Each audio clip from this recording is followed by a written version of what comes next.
creates questions the human mind cannot answer. Out of reach, past all we can see, hear, and touch, beyond all we understand, lies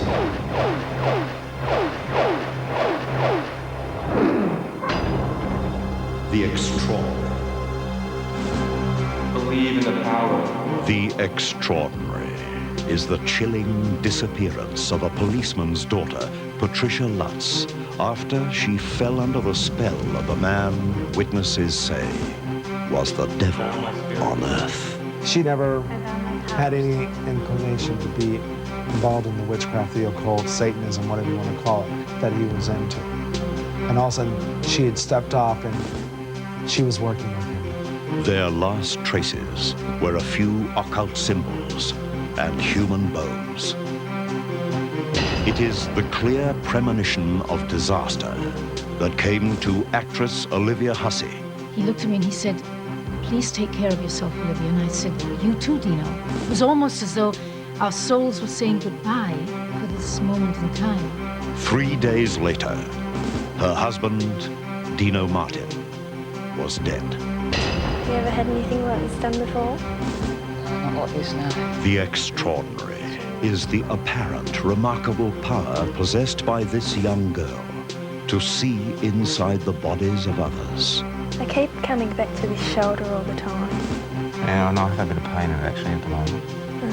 We test Melissa with total strangers. I would love to spend some more time with her. I think she could do, for me, in the healing area, a lot of good. The extraordinary is the man who knew for sure his lottery ticket would win against 30,000 others. I was totally convinced that I was going to win it, and no one could tell me any different. He got his passport, booked holidays from work, and waited for the telephone to ring. It just came out exactly as what the dream said it was going to do. It was just amazing. Just some of the stories that lie beyond our normal understanding. Tonight on The Extraordinary. 3 dreams that came true. That remarkable tale later. Good evening. I'm Warwick Moss. The film Rosemary's Baby was dramatic fiction about the day Satan was born on Earth to actress Mia Farrow. It unnerved more than a few of us. But a number of people, including police and a respected journalist, are seriously wondering about an event that occurred right in the heart of Hollywood not so long ago. It involved a dark force that seemed to emerge from nowhere in the form of a young man, Robin D. Waters. His name still haunts many who crossed his path.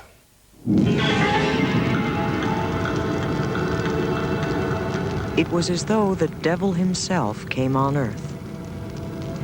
As though he took human form and camouflaged himself among a community of misfits while he made his selection. And when he had made it, he took a young, innocent woman named Patricia Lutz by the hand and led her back to hell. He was me. Evil. I mean, he was able to reveal to one of the friends that he was the devil. If indeed the witnesses to the satanic kidnap of Patty Lutz are right, the truth of her eerie disappearance from this world is known only in Hades. The only traces were left here on this remote hillside in the shadow of the famed Griffith Park Observatory in Hollywood. 2 skulls, a small pile of rusted demon symbols, and the evidence that finally confirmed the worst fears of friends who had tried to warn Patty Lutz 6 years earlier.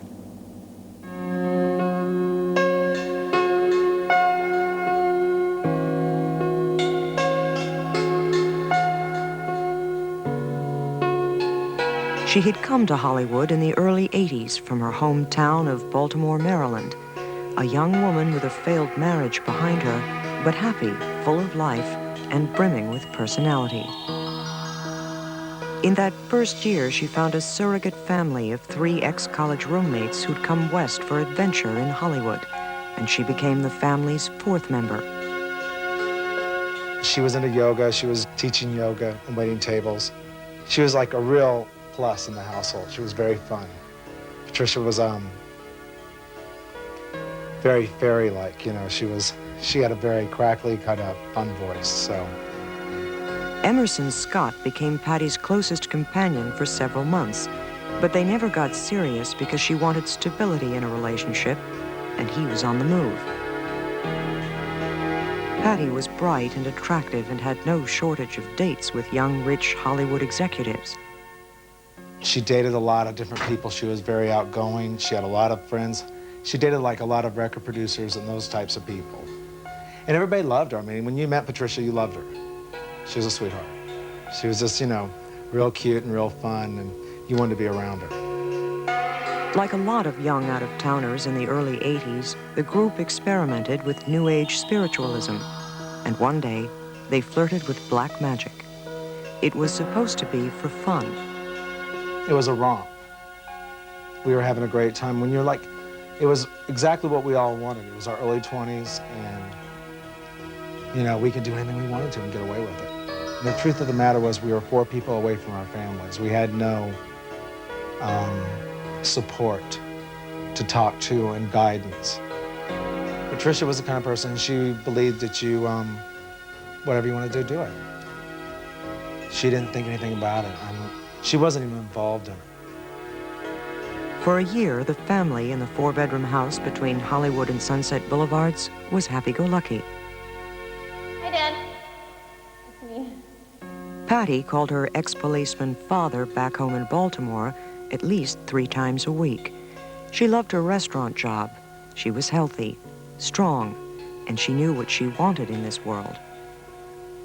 Nothing about her new life seemed to leave her exposed to the eerie force that was about to consume her. The evil came in the form of a tall, sallow stranger who entered this household's midst late in that first year. They'd met him in the black magic classes. His name was Robin D. Waters. His head was shaved bald, and he moved and talked with a kind of mystical power that for a time left the entire household spellbound. Concentrate and feel the energy. Believe in the power. Believe in the power.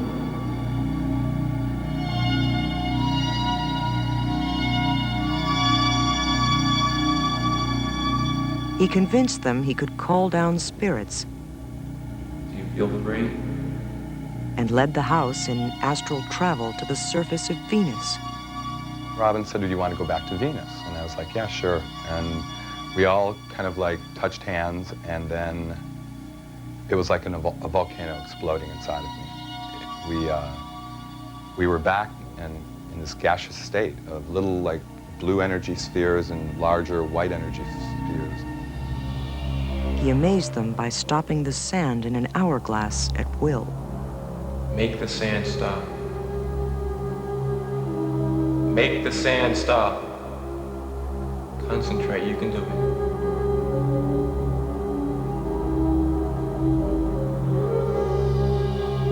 There was one occasion when keys were locked in a vehicle. Ralph, I lost the keys in my car. Dang it! Okay. Waters simply stroked the side window with the palm of his hand. And the knob popped up. A Los Angeles Times writer, David Farrell, who researched a book on Robin Waters' bizarre time on Earth, gathered many more stories of his psychic powers. I think when Robin entered the picture, he brought a much darker element to their dabblings in the occult. And he seemed to have, to them, real power to do things like, they said he could change the shape of his face, or he could stop the sand from going through an hourglass. Little was known about Waters' background. he was said to have once been a dancer. Other rumors said he was dying of cancer. All agreed, though, that wherever he came from, it was a dark place. And the first to resent his presence was Emerson Scott. He had a shaved head and a goatee, and the way he presented himself, he always wore black. He didn't work. He didn't have a job. All of us were working. We all had jobs. We all were actually trying to do something with ourselves, and he was on this big pedestal by everybody for being the superpower. There was something different about him, and women fell under his spell. Before Patricia, there had been another. She happened to mention to him that she could not have children. And according to her, at that point, Robin dumped her very coldly and began pursuing Patricia. And the theory developed later that, that he was interested in having children somehow to, as part of this whole occult thing that he was into. In fact, the one surviving male roommate told me that he believed that, that Robin wanted her to have Satan's child. And almost immediately, Robin Waters moved in on Patricia Lutz. It happened during a 3-week period when Emerson Scott got a bit acting role in New York, a rare break in his acting career that Scott says he naively thought was brought on by his witchcraft affirmations. Somebody came in out of the blue in the restaurant and gave me a free airplane ticket to go to this thing. Somebody else lined it up for me. So I'm thinking this is like, through my affirmations and writing down all this stuff. But the positive signs he imagined were about to turn dark and ominous. He had more than likely instigated my whole trip to get me out of town, because while I was gone is when he took hold of Patricia. And he needed me out of the way to get to Patricia. And by the time he got off the plane back in Los Angeles, it was too late. The scene Scott met at the airport told him Patricia had fallen deeply under Waters' spell, perhaps irretrievably. They picked me up at the airport and they're bald, both of them. Patricia shaved her head to emulate him. And that night when the feeling of riding back to the house from the airport with them in the front seat with their arms around each other and their bald heads, I was pretty destroyed. From that day on, Patricia entered Robin Waters' shadowy world. She did not leave his side, ever. He had absolute control and lived with her in her bedroom at the rear of the Hollywood house. Before long, she announced she was pregnant. Patricia would stay locked in her bedroom with Robin for days at a time, performing rituals, entering their spirit world. She never had any inclination to be involved in the witchcraft, the occult, Satanism, whatever you want to call it, that he was into. And all of a sudden, she had stepped off and she was working with him. Suddenly, one day, Patricia and Robin handed out bizarre invitations to their white wedding, a title taken from a Billy Idol song about death and suicide. We ask the powers that be to bless this union of Robin Waters and Patricia Lutz.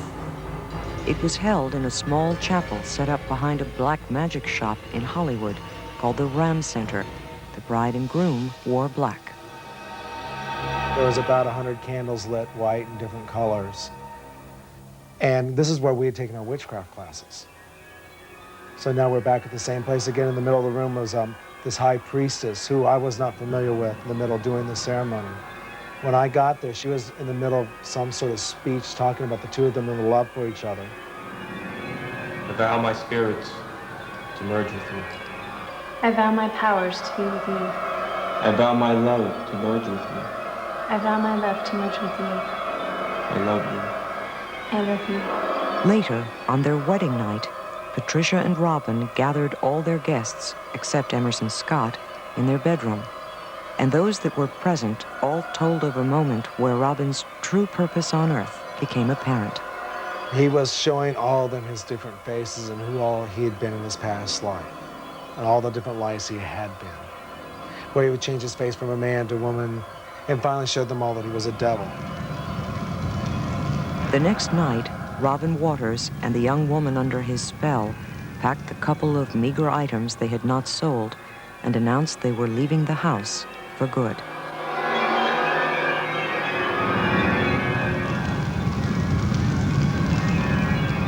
A few days later, each of the roommates and other friends received ominous goodbye notes in the mail, and what seemed a strange reference to their remains and a spot in Griffith Park in Hollywood. Nobody wanted to believe it was a suicide note. It was just another bizarre ritual devised by Robin Waters. They showed the notes to police, who checked out Griffith Park and found nothing. And for 6 years, everyone believed Robin and Patricia were wandering some part of America, lost but safe in their own spiritual world. But then, on this Sunday afternoon, detectives got a report that led them to an eerie scene beside a tree in a remote gully in the shadow of the Griffith Observatory.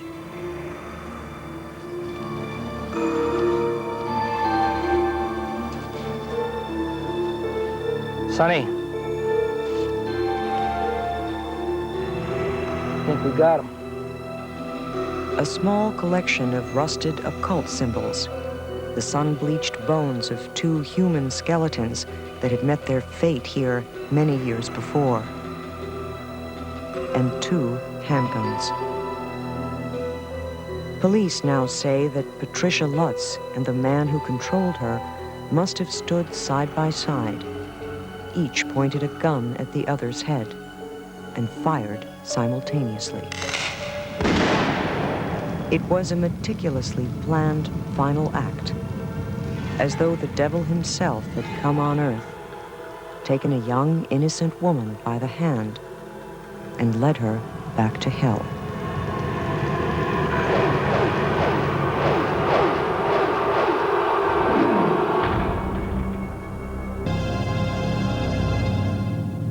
One of the most spiritual and fascinating people we've interviewed for this show is the actress Olivia Hussey.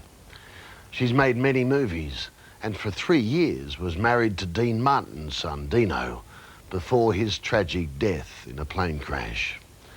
As you'll see, Olivia is not your average celebrity, nor your average woman.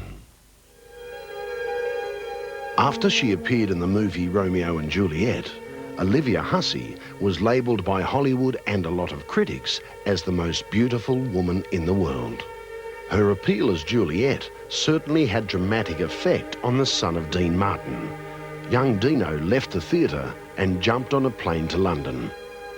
Dino saw it on screen and said, "Oh, I love her. That's the woman I'm going to marry." A lot of years have passed since they were the handsomest couple in fan magazines. Dino died in a plane crash in 1987, and Olivia now lives with 6 dogs, a parrot, a cat, 2 90-pound pot-bellied pigs, her lover, a young son, and a new daughter in a canyon outside Los Angeles.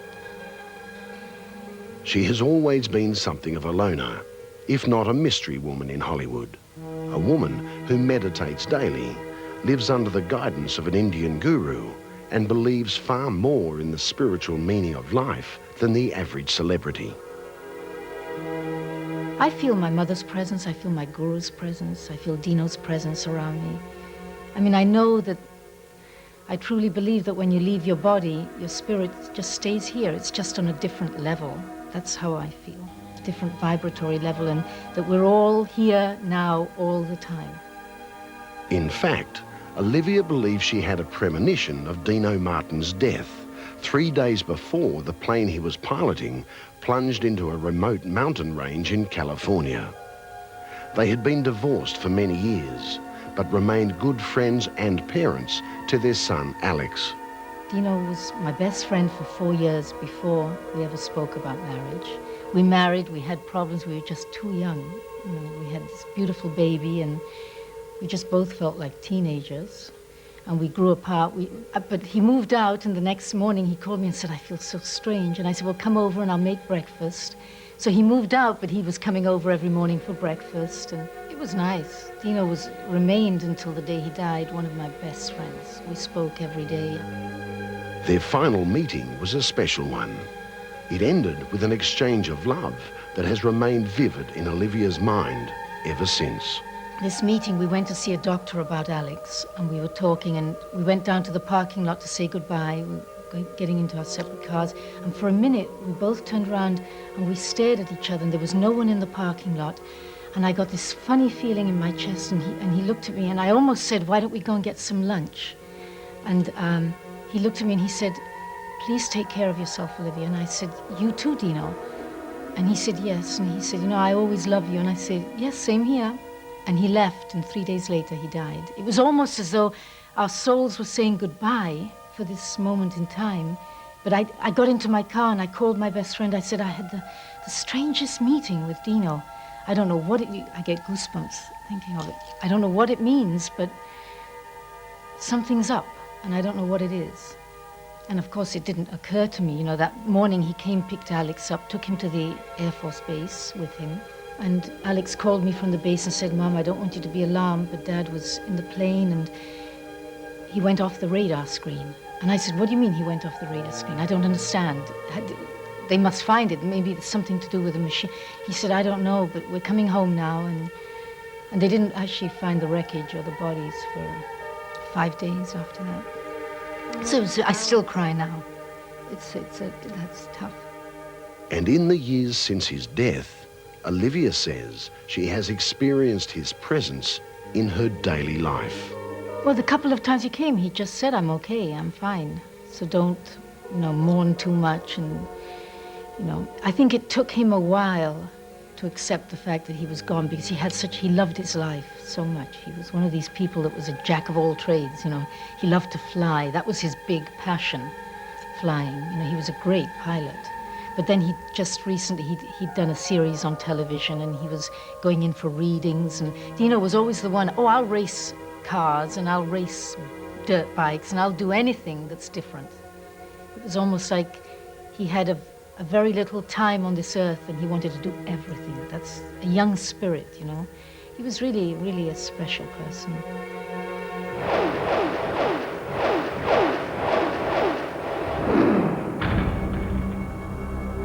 I had the feeling that something was going to turn out just right.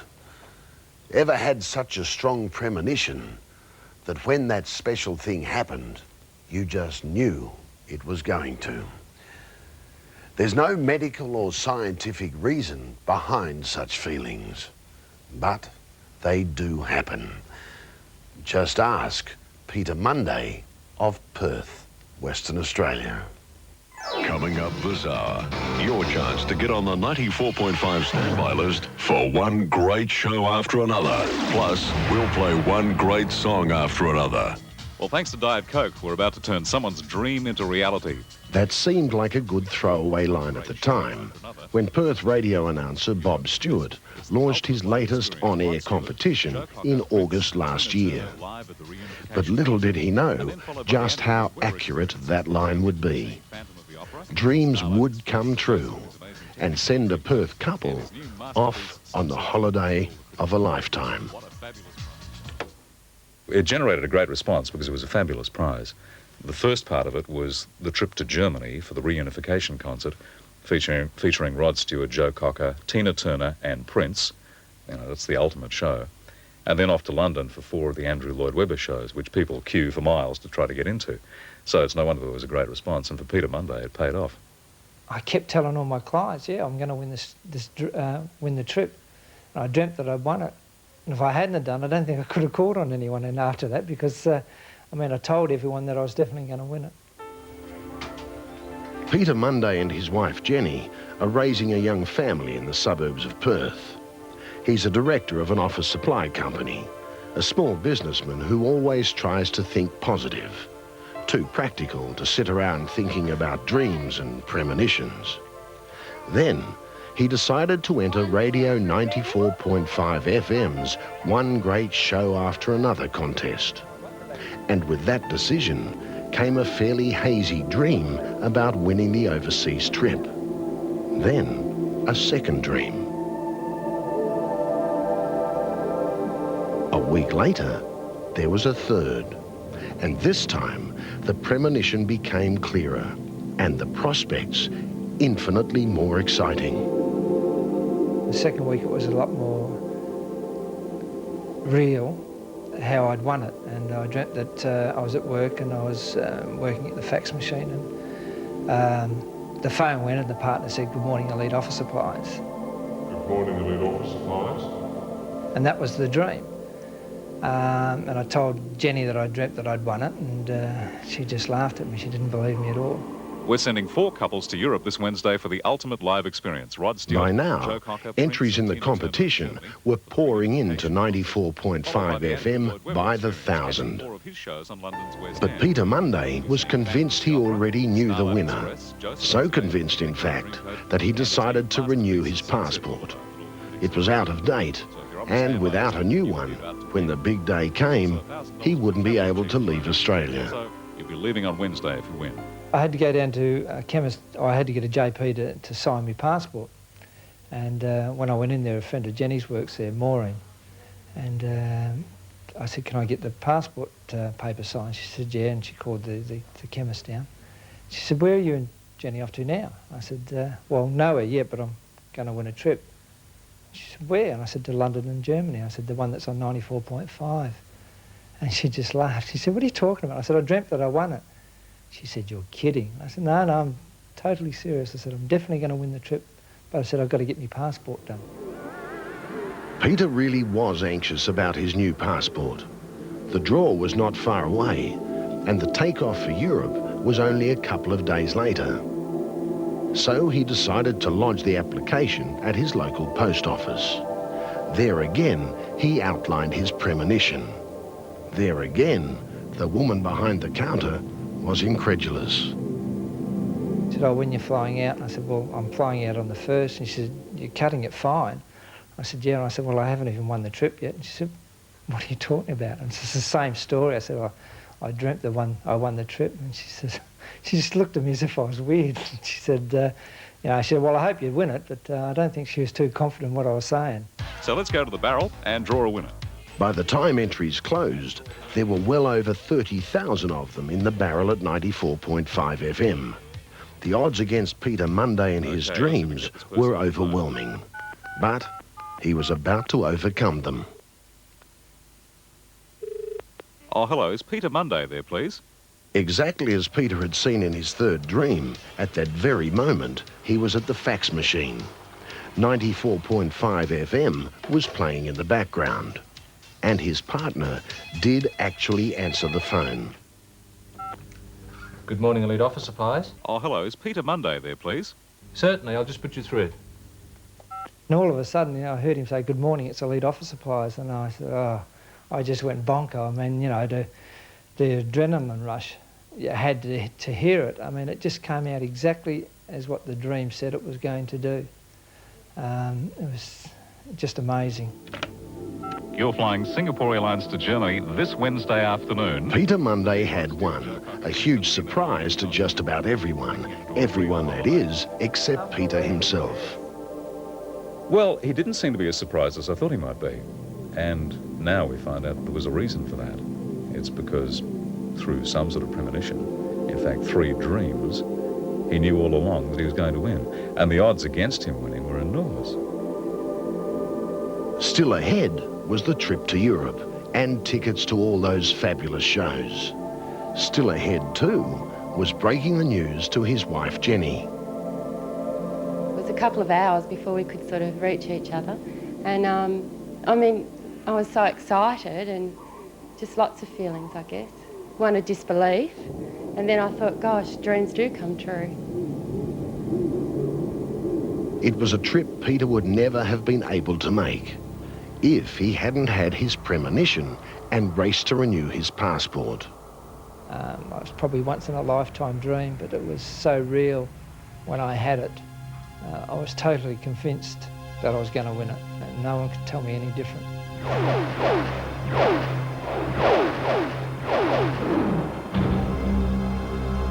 Viewers will remember a young girl named Melissa. Some time ago, we told how Melissa appeared to have the power to read people's auras. That is, she could tell total strangers all about themselves by simply moving her hands around their bodies. She revealed her talents to one of our producers and told him things that no one could possibly have known.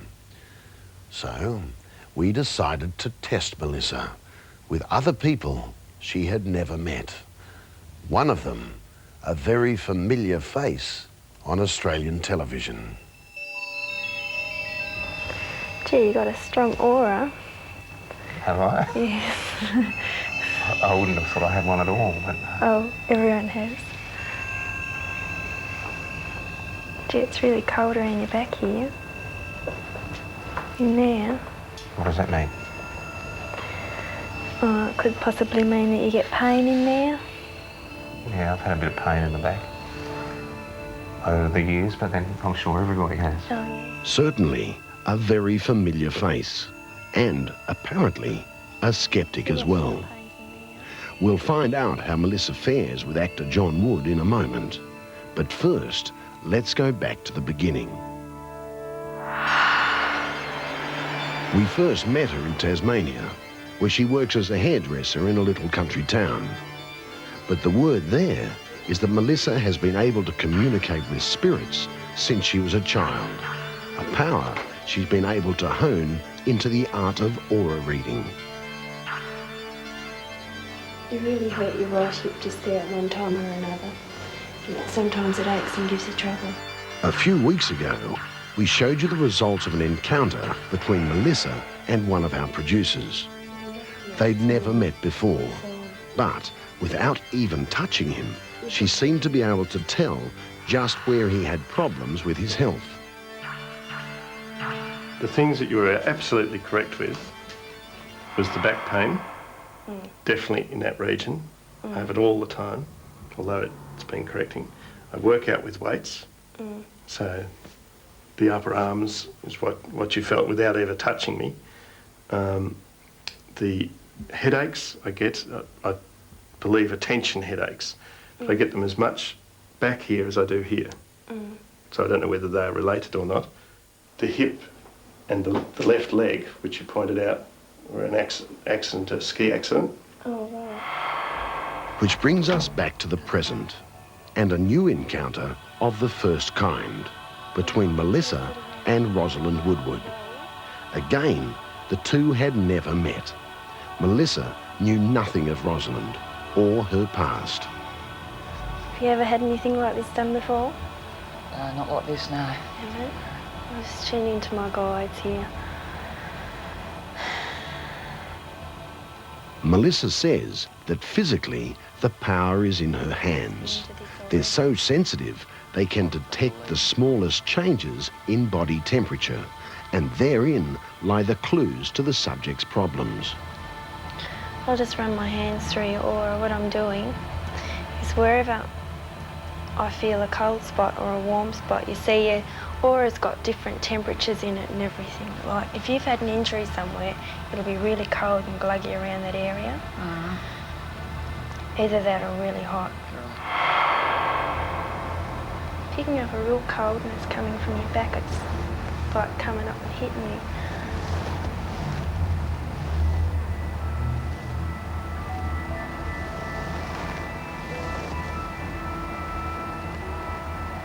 You had any back injuries?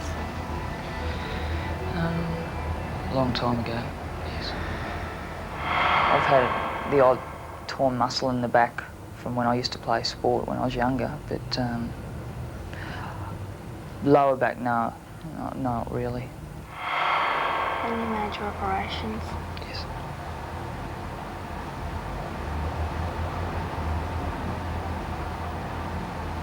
Around the area that I'm circling? Yes. Got quite a long time to go yet, you know. She said she couldn't visualise any scars. I've got a scar from the operations. I was a bit sceptical, yet I'm open-minded about this sort of thing. The more it went on, the more I sort of put myself into her hands and relaxed. You can feel a lot of heat coming from me. It's because my guides are taking control of my arms. I can't help where they're moving it. No, I can feel it. We have to say that Melissa did not get everything right. Sometimes she appeared to be feeling her way through dark, uncharted passageways of Rosalind's life.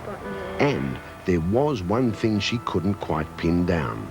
But as you'll see, she did edge close to the result, if not the cause.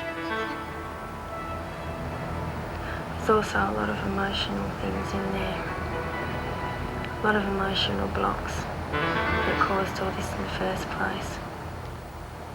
What Melissa didn't know and wasn't able to detect was the exact nature of Rosalind's trauma. We only found out later. You see, until 5 years ago, Rosalind was a member of the Victorian Police Force. That was when she seriously injured her shoulder during a particularly violent arrest. Injuries that forced her to have several operations. It stopped my career in the police force. I could no longer be an operational police member, and in the end I was ill health retired from the police force. There's a lot of physical trauma and emotional trauma. I had a career mapped out for myself in the police force, and that was abruptly came to an end. I actually start to perspire when I'm doing this. You really need healing. Not the medical kind anymore, you need spiritual healing now. I could feel something. I couldn't really focus in on it. I was finding it very hard to pick up exactly what she was saying. But something was there, yes. In your bedroom, that's the place where you actually go to store all your pain. With the bedroom, I would probably say that's the place I go when I do get to the stage where I'm in pain and I'm sick of the pain and I just want to hide and cry. Melissa had identified a deep emotional scar in Rosalind's life. A very personal pain the former policewoman kept to herself. Would Melissa be able to look as deeply into the life of actor John Wood? We'll find out in just a moment. Do I have to go into a trance or anything? No, just be yourself, all right?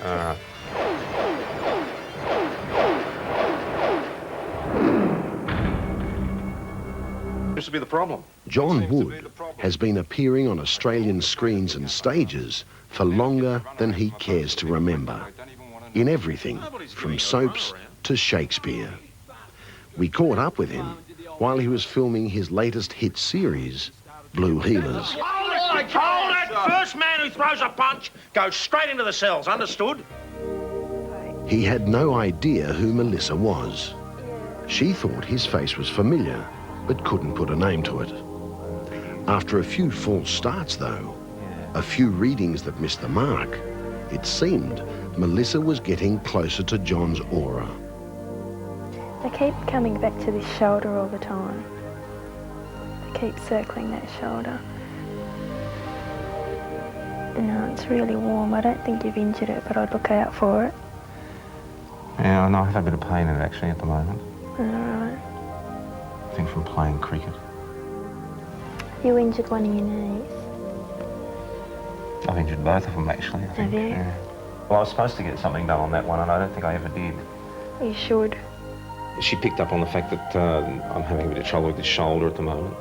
The lower back stuff is quite genuine, and the knees too. I mean, I've had a lot of trouble with my knees over the last few years. You feel that? By now, John Wood, the skeptic, may not have turned believer, but he was beginning to wonder, especially when Melissa moved on from the past to the future. I think you're going to take a pretty hard knock on the nose at some time. Because it feels like it's been broken across there. When I pick up these things, I can actually feel it. Right. So I think you better look out. Across there. It hasn't already happened.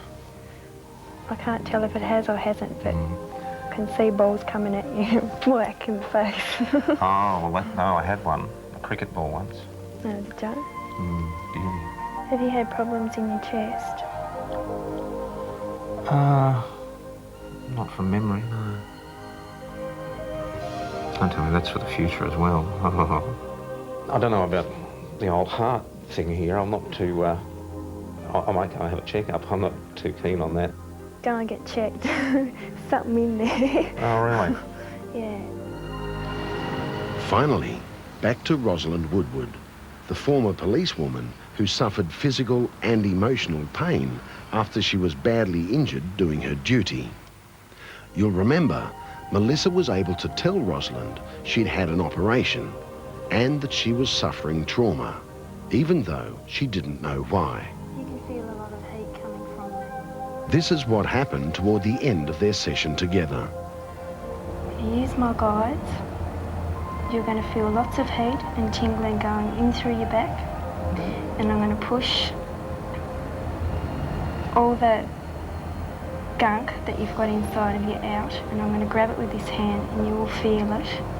You will feel me drawing it out. You'll have this funny sensation of me needing you, pulling at you. You could feel the emotional garbage or being sort of dragged out of your body and leaving it, which sort of gave you a tingling type sensation through the body. Drawing it out. Actually feel all the darkness and pain removing itself. I feel she's definitely got some special gift. Exactly what, I'm not sure. I would love to spend some more time with her. I think she could do, for me, in the healing area, a lot of good. I think she's quite incredible that way. You feel normal again now? Good. Okay. You're done. During that session, John Wood revealed he had dealt with the paranormal once before, at a seance where a tragedy was predicted. The prediction came true. More on that in a later show. Like that, but there's absolutely no question that that particular experience was absolutely real, and I thought, well, I don't want to muck around with this because I don't like it, whether it's collective minds or something that does it.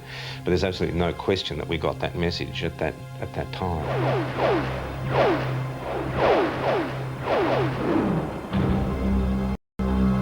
Who is convinced he lived a previous life. What was I in my immediate past life? I see you as a German. I see flames in the darkness of the sky. An engine is alight. The plane is going straight down. I feel sucked down to the ground, straight. Ken Llewellyn says he was once a German Luftwaffe pilot who was decapitated during the Second World War. An untold story. Next time. And also coming up, one of the most remarkable stories you will ever see.